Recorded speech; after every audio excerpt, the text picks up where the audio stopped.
Marie, celle qui a dit oui. Il n'est pas indifférent que le peuple l'ait appelé spontanément Notre-Dame, c'est-à-dire à quel point, selon l'ultime commandement du Christ, la confiant du haut de la croix aux disciples qui le met entre deux, voici ta mère, ils avaient admis que la mère du Verbe incarné était aussi la leur. Par là, qu'ils avaient part au mystère de la rédemption.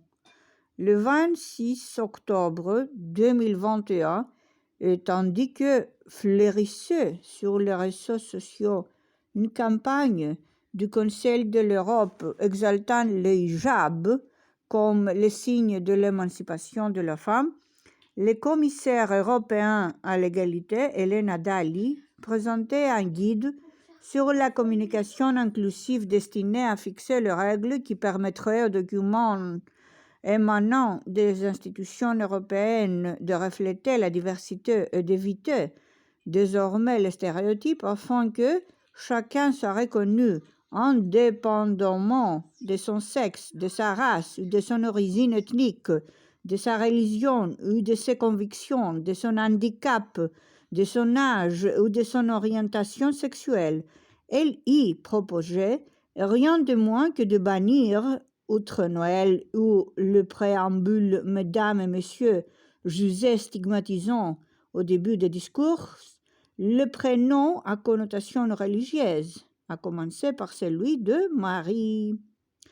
On hésite à savoir s'il faut pleurer devant ces déploiements technocratiques d'une idéologie qui entend promouvoir l'union des peuples européens par le règnement de leur passé, le piétinement de leur identité, l'arrasement de toute vie spirituelle, ou rire de la bonne conscience inaltérable d'une élite déracinée qui fait voir en même temps que le caractère mortifère de son propos, sa bêtise affronte de taureaux.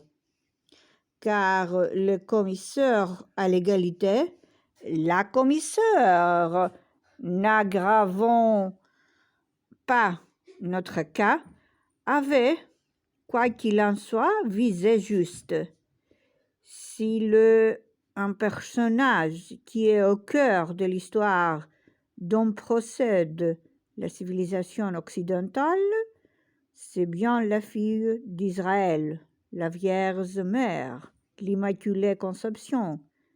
Des centaines de cathédrales, près de 70 en France, à commencer par celle de Paris, des milliers d'églises, de monastères, se réclament de son patronage. Toute l'Europe en est couverte.